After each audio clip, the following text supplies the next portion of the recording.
Hello children. So let's proceed to find the solution of a quadratic equation. So we can solve the quadratic equation by factorization. And in this particular factorization, we are going to use middle term splitting. So what is the technique used here? Middle term splitting. What is the general rule for this splitting? Right? See, now if the general form is ax square plus bx plus c is equal to 0, then this middle term b, right, b should be split into p and q in such a manner that p plus q is equal to b and p into q must be equal to a into c. P into q must be equal to a into c. So this is how you are going to split the middle term. Right? So now let us solve some examples so that you will be able to know how to split it and then factorize and find the root. Okay. So now here is the example. 2x square minus 5x plus 3 is equal to 0. Now what is A? 2. What is B? Minus 5.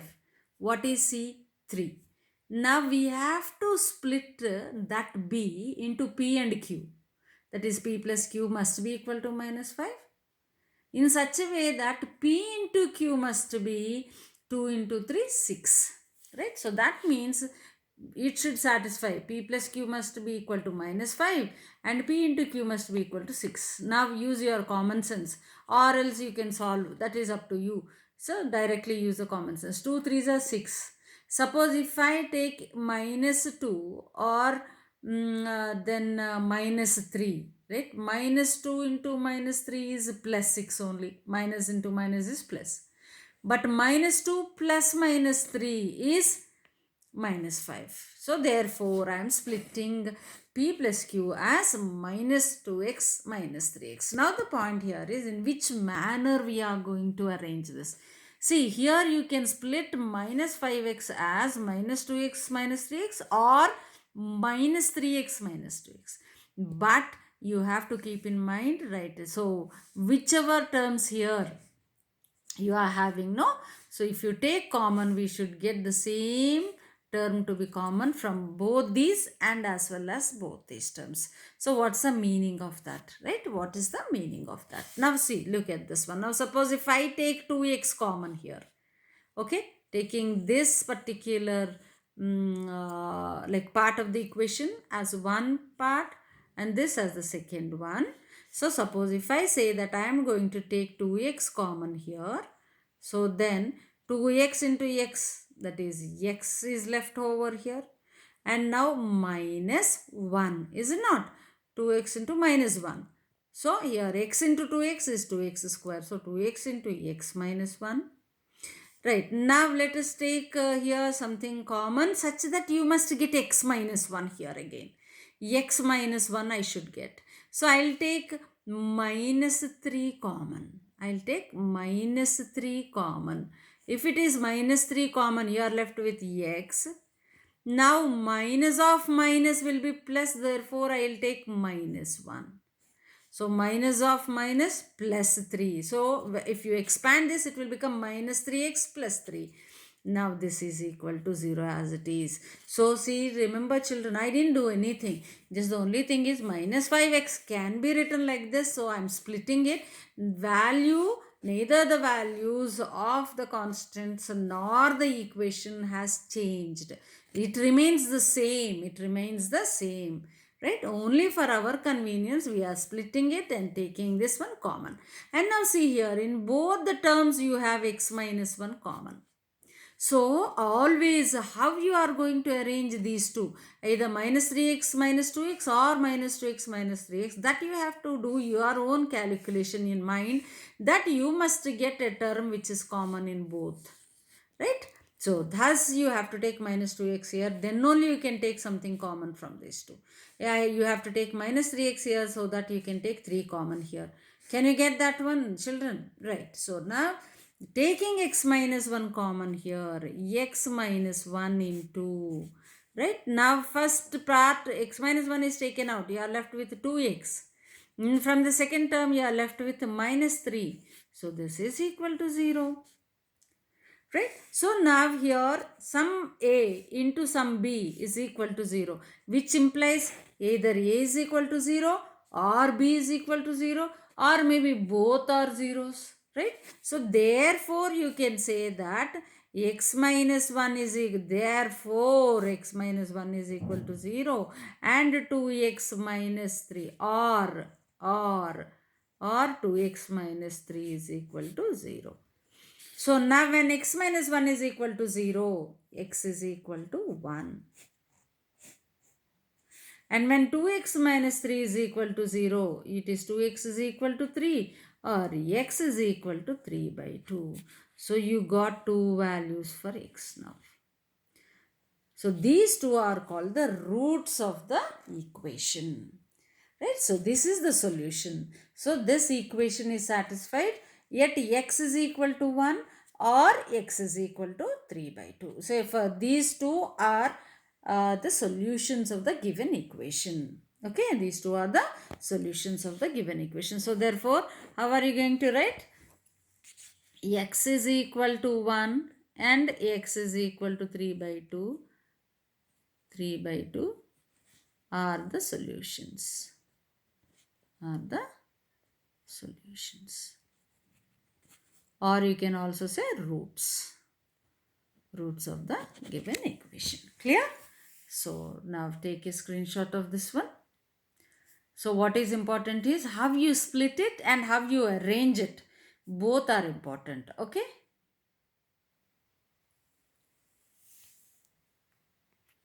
Now moving on to the exercise problems. Now find the roots of the following quadratic equation by factorization. So in the first problem you have altogether 9 bits. So let me do 2 for you which are different, and the remaining you can do based on those models. Okay, I'll pick out the third one here, that is root 2x square plus 7x plus 5 root 2 is equal to 0. Because it is in roots, you may feel it to be a little bit difficult. So therefore I am picking this problem to be solved in this particular video. Okay, let's see how to solve it. So children, so now your A value is root 2, B is 7, C is 5 root 2. Now P plus Q must be equal to 7. Yes. And P into Q should be root 2 into 5 root 2. That is A into C. Now 5 into root 2 is 2. 5 into 2 is 10.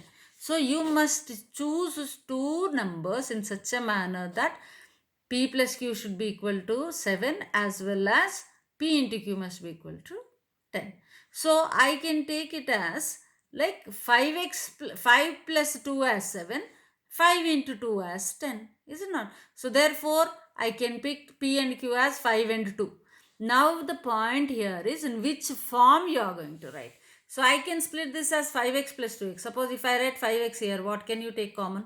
You can't take anything common. So therefore I'll write it as 2x plus 5x, so that here you can take 5 common and 2 is nothing but root 2 into root 2. So therefore I can take root 2 common here. Okay. So thus I'll write this equation as root 2x square, and for your understanding I am writing it as root 2 into root 2x plus 5x plus 5 root 2 is equal to 0.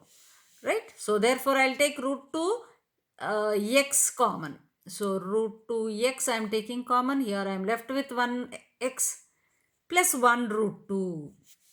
And now I'll take 5 common here. So that I'll get the same term again common. 5 multiplied by x, 5 multiplied by root 2. So now you got x plus root 2 to be common in both. So x plus root 2. In the first term you are left with root 2x. In the second term plus 5 is equal to 0. So that means therefore x plus root 2 is equal to 0 or root 2x plus 5 is equal to 0. From this you can conclude that x is equal to minus root 2 is one root. Right? And here root 2x is equal to minus 5 or x is equal to minus 5 by root 2 is another root. So how do you conclude here? Therefore the roots are minus root 2 and minus 5 by root 2. Okay, children. So this is how you have to solve. Okay. If you get any doubt, listen to this part again and then try to understand step by step. Take a screenshot of this. We shall see another problem here.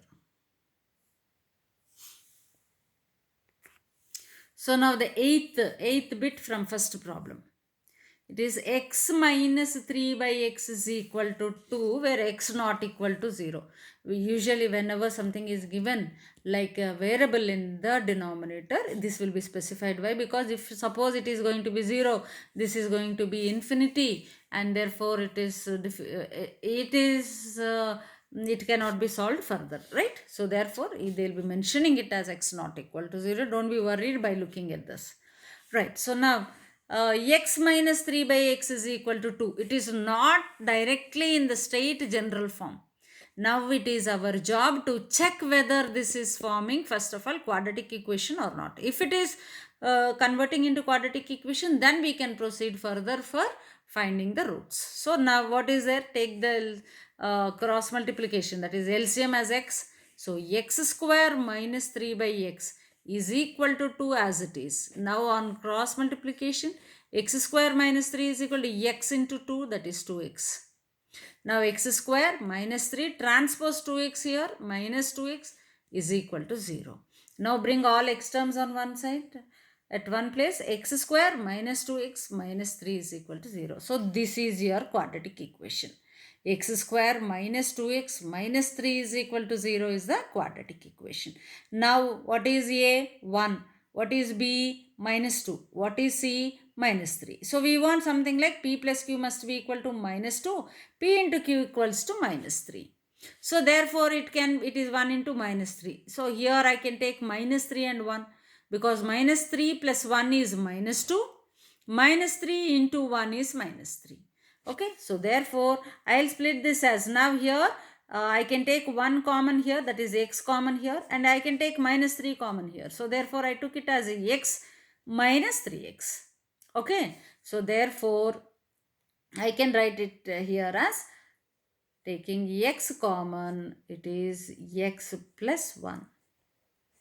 And now taking minus 3 common, it is x plus 1 again. Now you may ask, now here it is minus, ma'am, we are getting plus. Yes, see now, minus 3 into plus 1 is minus 3, right? We want to obtain this one after multiplying with this, right? So that is how we take common. So now x plus 1 is common in both the terms. Take x plus 1.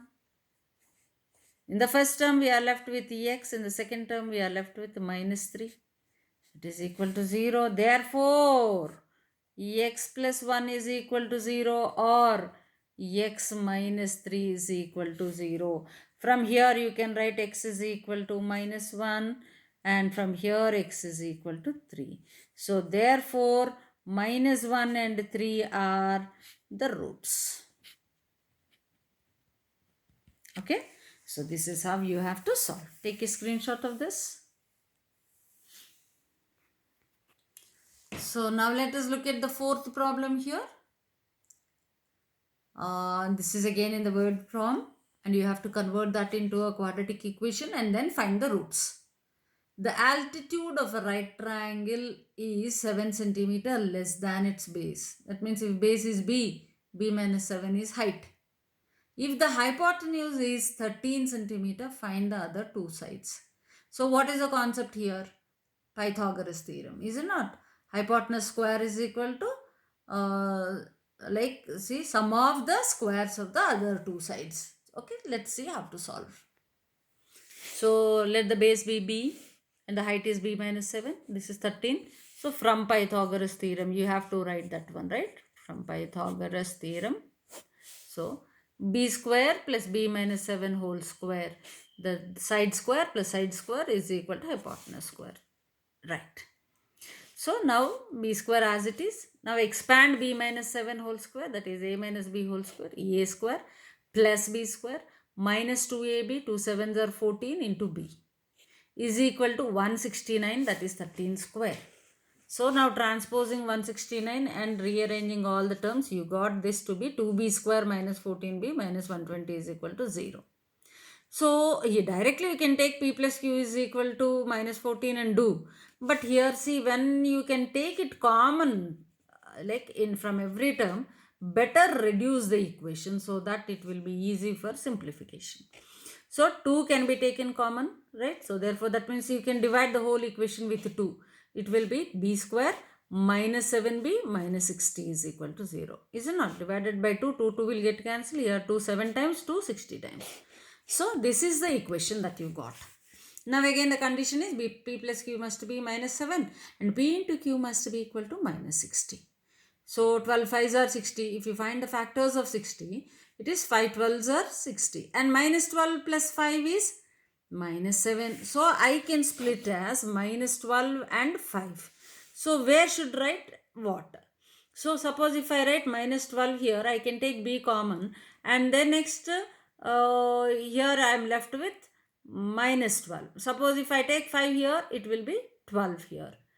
Right? So now b square minus 12b plus 5b minus 60 is equal to 0. So now here I'll take b common. So b minus 12. Here I'll take plus 5 common. B minus 12. Is it not? 5 12s are 60 is equal to 0. Now b minus 12 is common in both. B minus 12. In first term you are left with b. In second term with plus 5 is equal to 0. Or b minus 12 is equal to 0. Therefore, don't forget to write this therefore. Or b plus 5 is equal to 0. That is b is equal to 12 and b is equal to minus 5 are the roots.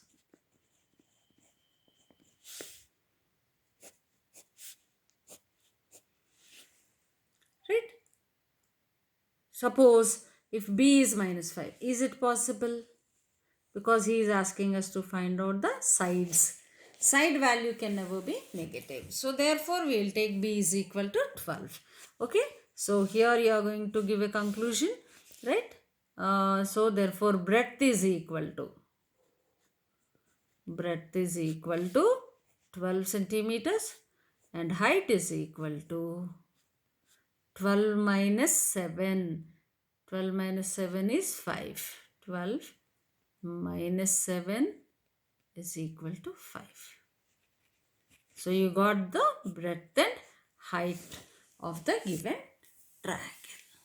Clear? So what is that which is different in this problem is, of course, when you say what are the roots of this equation, yes, these are the roots. But side of a triangle cannot be negative. So therefore we will take only this one as a breadth value. Therefore breadth is equal to 12. And from the given condition, because what is given? Given that height is b minus 7. So therefore it is 12 minus 7 which is equal to 5 centimeters. Okay. Take a screenshot of this. Very important problem. Now look at the ninth one. It appears as though it is tricky, but nothing like that. Just keep writing the steps by your assumptions. That's all. You'll come to the conclusion. In a class of 60 students, each boy contributed rupees equal to the number of girls. And each girl contributed rupees equal to number of boys. If the total money is 1600, how many boys are there in the class? Okay, total is 60. Okay, and if you say that suppose the number of girls is x, the number of boys is 60 minus x. Right, now let us see how to solve it. So I assumed number of girls to be x. Number of boys is 60 minus x now, because total is 60. But here the condition is, suppose if girls are contributing something, then they are contributing, each girl is contributing an amount of 60 minus x equal to a value of 60 minus x. So number of girls are x. X into 60 minus x is girls contribution. Similarly, each boy contributes equal to the value of number of girls. So therefore 60 minus x is number of boys into the amount contributed by each boy. So you got 60 minus x into x into 60 minus x, both are same. Right. So now total contribution is 1600. Now we add these two. So it will become 2x into 60 minus x. So if you add this one, 2x into 60 minus x. So is equal to 1600, cancelling 2 and this one, we will be getting 60 minus x into 60 minus x is equal to 800. By applying distributive property and further simplification, you got this equation. And at this point, if you observe a has a negative value, better you make it positive by just multiplying the whole equation with negative sign, okay, or divide the whole equation with minus sign, or multiply the whole equation with minus sign. So it will become x square minus 60x plus 800 is equal to 0. Now what is the condition? P plus Q must be equal to 60 and this should be equal to 800. So what can be done? So now here P plus Q must be equal to minus 60. So I think minus 40 minus 20 will become minus 60. 40 into 20 will become 800. Very good. So P minus Q, P into Q is equal to 800. So minus 40 minus 20. So therefore I can write it as x square, right, minus 40x minus 20x plus 800 is equal to 0.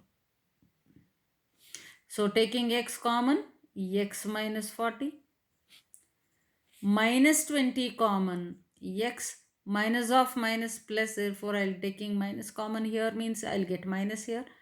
20 means 40 times is equal to 0. X minus 40 is there. So I'll write it as x minus 40 into x minus 20 is equal to 0. So that implies x is equal to 40 and 20 are the roots. That means if number of girls are 20, then number of boys are 40. If number of girls are 40, then number of boys are 20. He didn't say as like who is of greater number, right? So boys can be either 20 or boys can be either 40. Okay, take a screenshot of this. And children, try to finish exercise 5.2. Really very interesting chapter this is.